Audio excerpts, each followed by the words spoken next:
Family Theater presents Stephen McNally and Donna Atwood.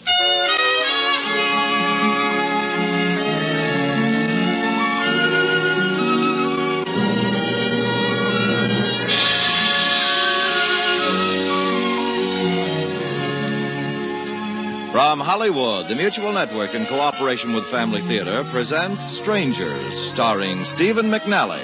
And now, here is your hostess, Donna Atwood.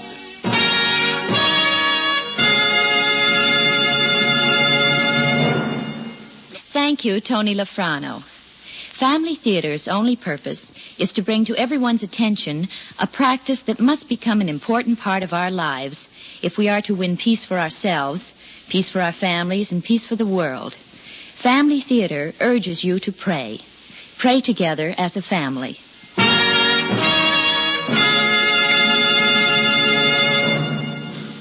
And now to our transcribed drama, The Strangers, starring Stephen McNally as Fred.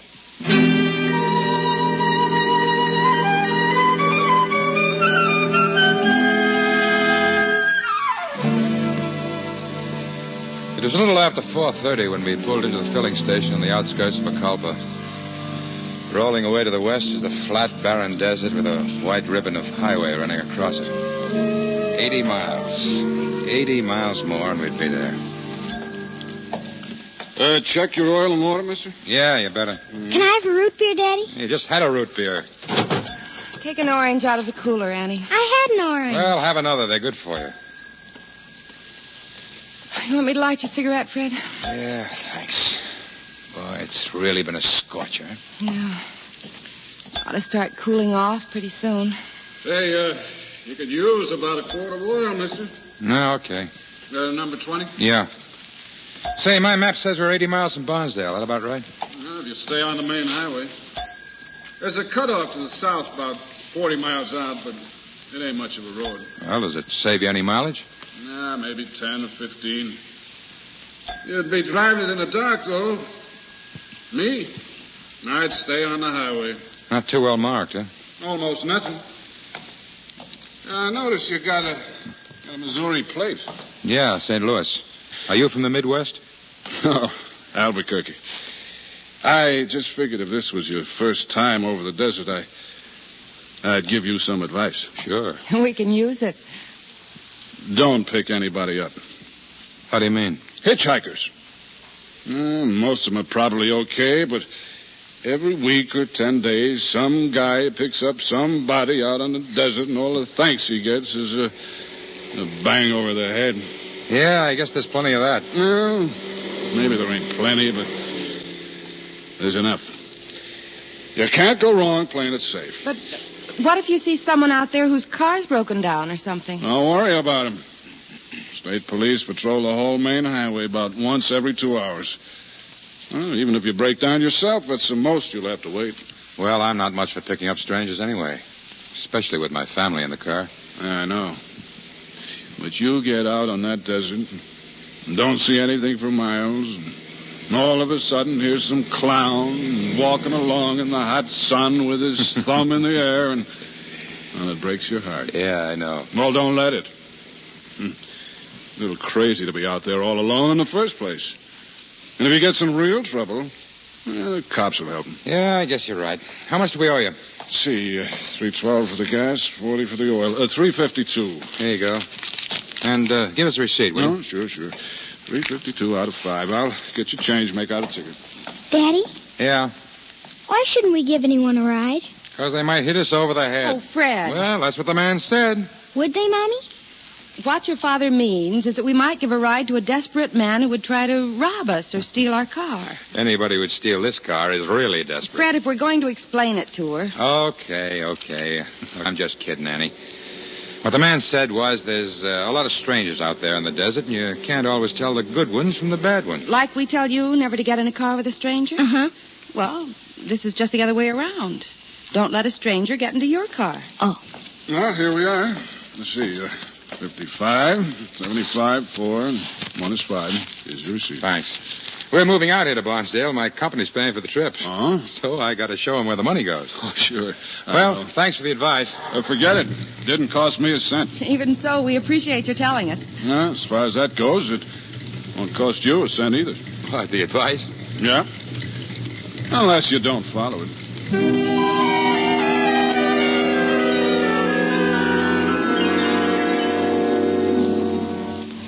By the time we were 5 minutes out of Acalpa, I'd lost sight of it in my rearview mirror. Ahead of us, the desert had suddenly started to grow dark. A long black layer of clouds hung low in the distance, blotting out the late afternoon sun and turning the stretch of rim rock along the horizon into a wall of shapeless shadows. We were doing about 55. Do you mind if we put up the windows? No. Blowing in pretty hard on your side? Yeah, it's starting to. You think it's going to rain? I hope not. That's all we'd need. Annie, put up the back windows, will you? Okay, can we keep playing? Sure. Whose turn? Mommy's? No, it's yours. You guessed strawberry shortcake. That was an easy one. Okay, then we'll have a tough one. My father owns a grocery store, and in it he sells, seed. Cupcake? Nope. Cantaloupe? No, not cantaloupe. Give us a hint. Well, it's something you eat. Cauliflower. Cabbage? No, it's not a vegetable. There's another one of those Indian huts along the road. Yeah. You know, it's hard to believe anybody lives like that. Well, they must get some kind of help from the government. Yeah, they've got little clay bowls for sale out in front. We bought you a little clay bowl in Oklahoma, and it's broken already. I don't want another. What do you suppose they do for food? I don't know. Beats me. I don't see any gardens or anything. Well, maybe they live on cornmeal or some kind of flour cakes. Fred, look at that old fellow sitting alongside the hut. Boy, isn't he a hard-looking customer.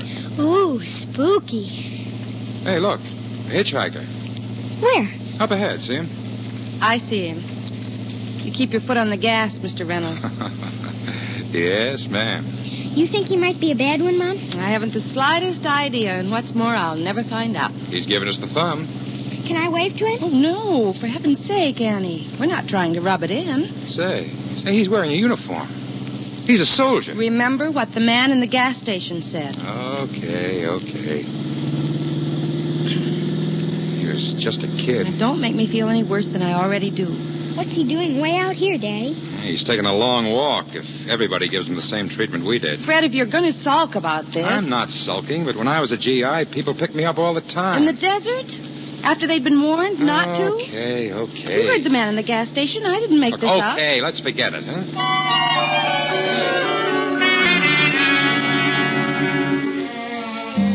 We drove on. Gradually, the black clouds had begun to drift south, and by now the sun was low on the horizon. The yellow floor of the desert had turned to a dark, murky gray. We'd gone about 30 miles, and I had just switched on the headlights when I saw Pat lean forward and stare through the windshield down the highway. Fred, look. Yeah, another one of those Indian huts. Yes, but isn't that someone standing out in front of it? Yeah, right on the highway. What is it? It looks like a child. Waving his arms about something. It's a little boy. I think it is, Fred. Yeah, a little Indian kid. He wants us to stop. Fred, I think he's in some kind of trouble. Oh, he probably makes a practice of waving at cars. Don't you think we ought to find out if it's anything serious? He's trying to run after us. He's still waving. You two are really a riot. We can't pick up a soldier. He's but just a little kid. He couldn't hurt us. I think we should at least try to find out what's wrong. What could be wrong? Well, it can't do any harm to back up and see. Boy, what happened to all that advice we got back in the gas station? I'm not asking you to pick him up. But if he's in trouble, maybe we can help. All right. Can't win. He's coming to meet us. Any cars coming from behind? No, you're all right. Keep backing up. I still think this is a punk idea. How do we know who's inside that hut? Maybe this kid's just bait to get us to stop. Well, I don't see anyone else around it. Yeah, that's what worries me. Mister! You help. Please. Help. Mother. What's wrong, son? Mother is sick. Bad sick. You help. Please. Where is your mother? She's sick in the hut. Whole day sick. Not move. Not talk. She all alone in there? Yeah. You help. Please. What do you think, honey? I don't like it. How do we know who's in there? Maybe his old man with a club. Please. You please help my mother. Well, where's your father? Why isn't he home? My father go away long time. My mother get sick. Not talk. Not eat. Oh, Fred, he's just a child. I think he's telling the truth. All right. I'll take a look, but I don't know what I can do. I'm no doctor. We'll go with you. I don't think that's a very good idea. You certainly don't want to stay out there in the car. It's getting dark. Well, okay. Come along. Take my hand, Annie. Mother, on blanket inside hut. You got any light in there? Have candle, but no matches. Use them all. Well, hold it up a second. I got a pocket light on my keyring. Honey, you and Annie stay right outside here by the door. All right. The light wasn't very strong the last time you used it. Now, let's see. Yeah, it's not much, but it'll do. You come, please. Go ahead, son. I'm right behind you.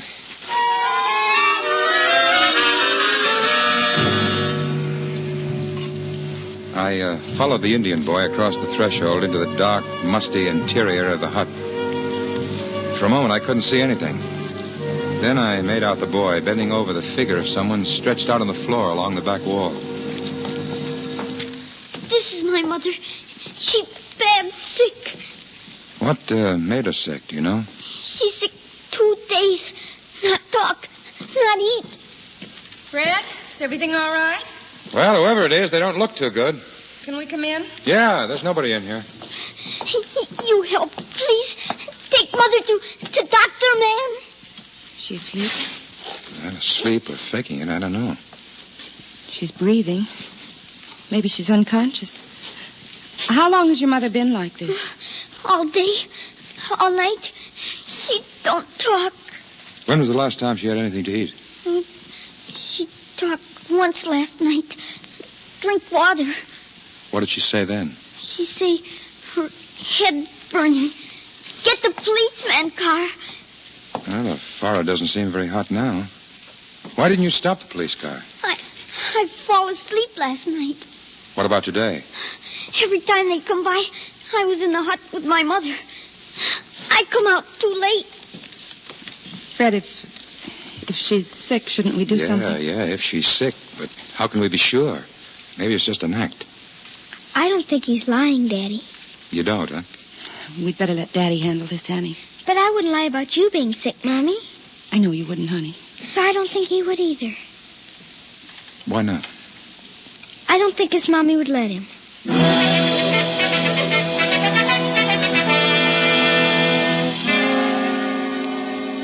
Between us, Pat and I got the unconscious Indian woman in the car and made her comfortable.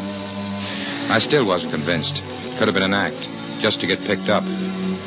But Pat and Annie felt the boy was telling the truth, so we went ahead with it. It was almost dark when we started west again. Pat and Annie riding up front with me, the boy and his mother in the back seat. Fred. How far have we gone since we left Acolpa? Let's see. It was 9:05 on the speedometer. About, 36 miles. Why? Well, I was thinking we ought to be coming to that cutoff pretty soon. So? Well, don't you think we ought to take it? The sooner we get this woman to the hospital... Look, honey, I'm not sold on this idea in the first place. It could still be a phony. Well, she really seems to be unconscious. Yeah, every time I look, her eyes are closed. She hasn't moved. I know. That's one of the things I don't like. What do you mean? Well, according to the boy, she's been feverish. People with a fever don't just lie there. They're fitful. They twist around. Well, he said she hadn't eaten for almost 2 days. She might be so weak she hasn't got the strength to move. Well, I suppose it's possible. Daddy? Yeah? Can I give him an orange? Sure. A little boy. I guess it's all right. Maybe he'd like some of your peanuts, too, honey. Can I ask him? Sure, you be the hostess. Little boy? Yes. Would you like an orange? No. How about some peanuts? To eat? Sure, they're good. Go ahead, have some. They're good. Fred, that poor little guy's ravenous. Have all you want. I wish we had something a little more substantial to offer him. Look, isn't that the turnoff up ahead? Yeah. Guess that's the one that goes south. Do you think we ought to take it? Not if you're really worried about them. Well, it isn't that so much anymore. The way that kid's gobbling up those peanuts, I guess he was telling the truth about not having anything to eat all day. I'm just worried about getting her to a hospital in time to help. Well, that's why I wanted to stay on the main highway.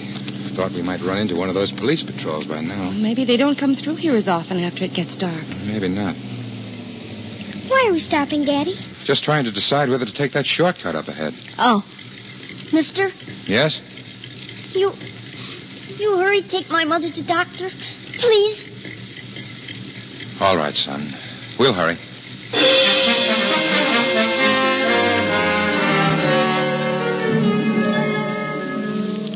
I swung the car off the highway and started south along the narrow dirt road. The farther we went, the less I liked it. At least while we were on the main highway, there was always a chance we'd run into another car or maybe the police patrol. But here on a wagon track, 40 miles from nowhere, if it turned out you were a bad judge of character, the police might not find you for days. Honey. What time you got?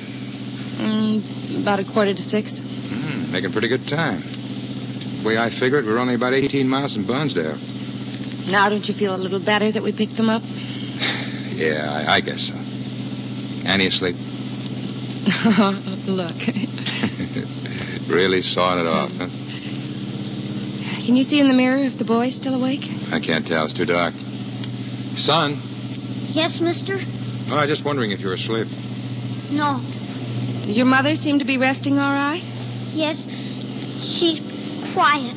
Well, it won't be long now. We'll be in Barnsdale in another half hour. You take her to Dr. Man? Sure. We'll go straight to the hospital. Would you happen to know where it is? No, I don't know. Well, that's all right. We'll find it. I need money for medicine. Don't you worry about that. They'll take care of her, won't they, Fred? Sure. What's wrong? The motor. Oh, no. I guess it's okay. We're all right on gas, aren't we? Sure. Just started to miss. I don't know.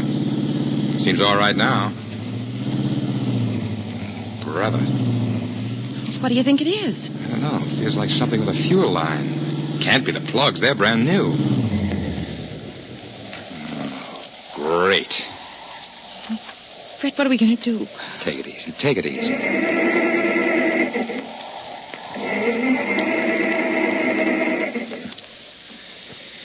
Well, I'll just have to wait a second. Maybe it's just flooded. Your car. Not go? I think it'll be all right in a minute, son. Maybe it's overheated. Well, it's possible. Well, Sleeping Beauty. Are we there already? No, honey, we're still on the road. We're having some trouble with the motor. Why are we stopped? Because we can't go. There's something wrong with the engine. Now, just lie on my arm here and Daddy will fix it. Yeah, Daddy will fix it. I don't know. Where are you going? Take a look under the hood. Do you need any help? Yeah, I need the help of a good mechanic. You happen to know one? Want me to hold the pocket light? No, you stay in the car. I'll give you 2 hands to work with. Well, I'll hold it in my mouth. It's so dim, you gotta be right on top of things with it anyway. You see anything? Very little. What? Very little. Look, honey, if I've got to give you a progress report every 10 seconds, I'll never get this thing fixed. What seems to be the trouble? I don't know. I just started looking. Good grief, if I... Say, Pat, look. What? Way behind us, down the road, coming this way. What is it? Headlights.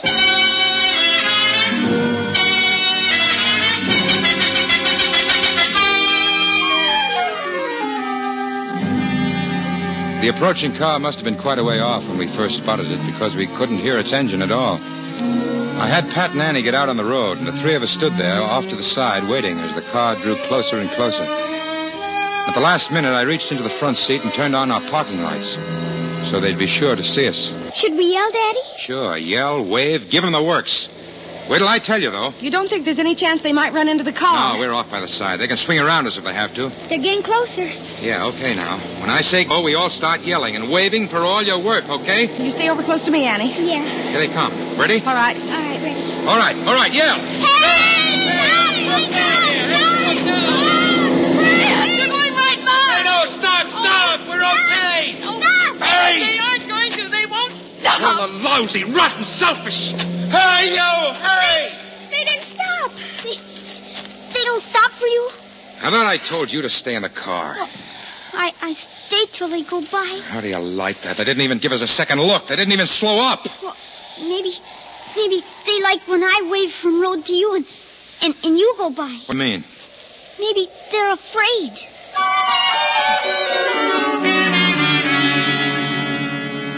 It was the one thing I hadn't thought of. The car that passed us without even slowing up was a big, flashy sedan. And I'd thought all sorts of things. I thought maybe we didn't look dressed up enough for them. Maybe they were a little class conscious. I thought a lot of mean things about the people in that car. But it never occurred to me they might simply be afraid. And I could see it hadn't occurred to Pat either. I wonder if they stopped and filled up their gas tank at the same place we did. Well, it's a thought. Mommy? Yes, honey. Can we get back in the car? I'm kind of cold. Oh, sure. You come along, too. What is your name? John? Yes, you come along, too, John. We've got some blankets in the trunk. We'll get you warmed up. Could my mother have a blanket? Yes, of course. Come on. Pat, I don't know what to do. Don't worry. We'll be all right. How can you fight a thing like this? We can stand by the edge of the road and wave our arms off. If they're afraid, they'll never stop. Someone will stop. With guys like that calamity howler back in a Kalpa telling everybody who comes through it's better to be safe than sorry? Well, he's trying to do the right thing. Sure, trust nobody. You can't go wrong. Annie, you and Johnny get up in the front seat. We'll get the blankets out of the trunk. That's the right thing. I'm against it. Well, I guess we wouldn't be in this jam if we'd stayed on the main road.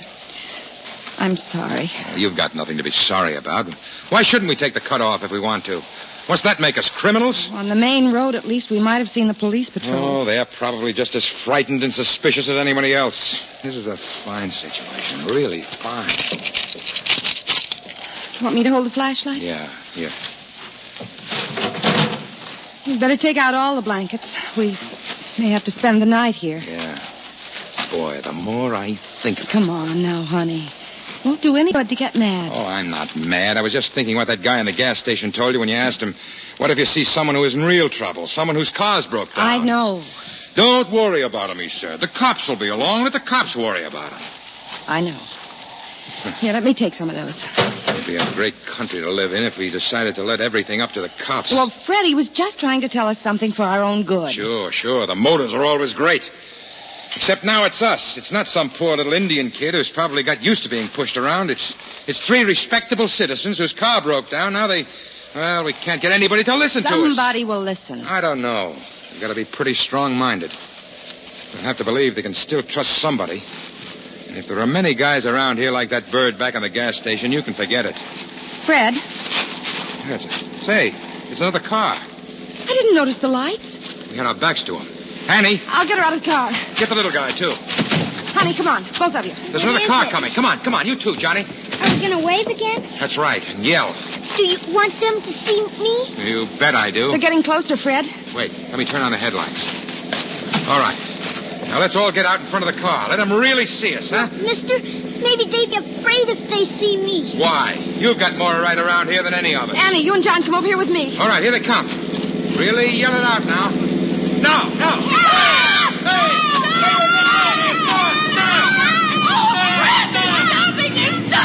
Yeah. Stay out in the light now where they can see us. Let them see we're okay.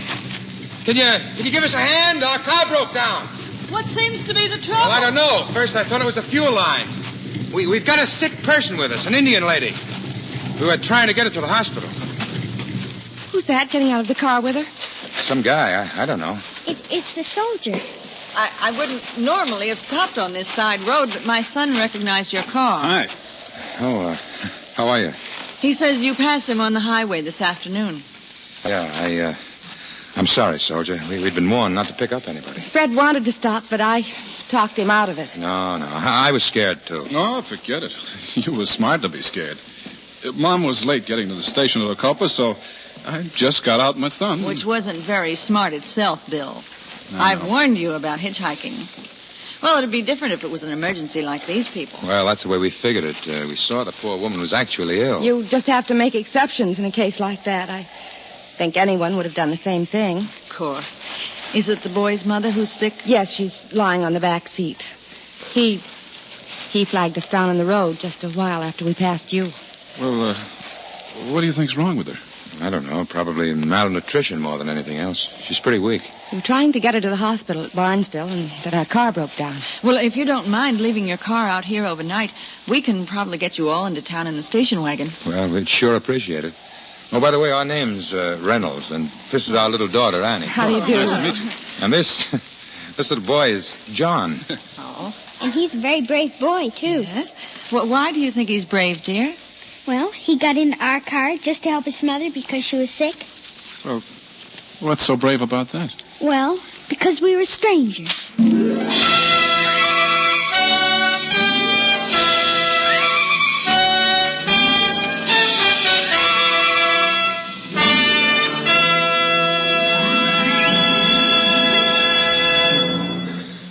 This is Donna Atwood again. I suppose the greatest lesson that I've learned since I first stood on a wobbly pair of ice skates at the age of 12 is practice makes perfect. You know, perfection is something that all of us try to attain in one way or another during our lifetime on Earth, whether it be in sports, in the arts, well, as a matter of fact, in any sphere of life. And it is true that the only way to achieve it is through practice, sometimes long, long hours of practice. Because the home is the most important sphere of all, Family Theater suggests that you spend just 10 minutes of your time each day to join together as a family in daily prayer. For thus can be achieved that tremendous perfection, complete unity as a family with our Heavenly Father and with each other. So why not start the practice this evening, if you have not already done so? Just 10 minutes each day, pray together as a family, and you too will discover that practice makes perfect. And the family that prays together stays together. More things are wrought by prayer than this world dreams of.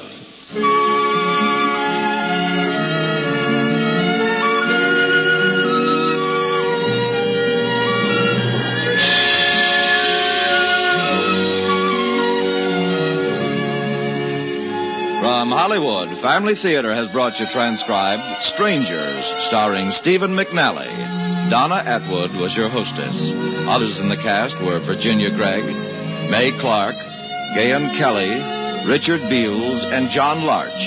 The script was written and directed for Family Theater by John T. Kelly, with music composed by Harry Zimmerman. This series of Family Theater broadcasts is made possible by the thousands of you who feel the need for this type of program, by the Mutual Network, which has responded to this need, and by the hundreds of stars of stage, screen, and radio who give so unselfishly of their time and talent to appear on our Family Theater stage. To them and to you, our humble thanks. This is Tony Lafrano expressing the wish of Family Theater that the blessing of God may be upon you and your home, and inviting you to be with us next week when Family Theater will present Jeffrey Hunter as your star and Hildegard as hostess in Beasley's Boy. Join us, won't you?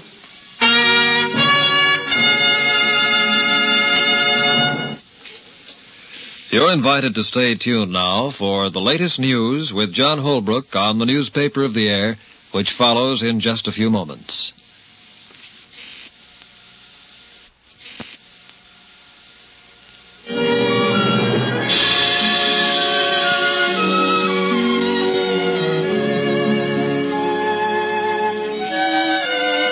This is the Mutual Broadcasting System.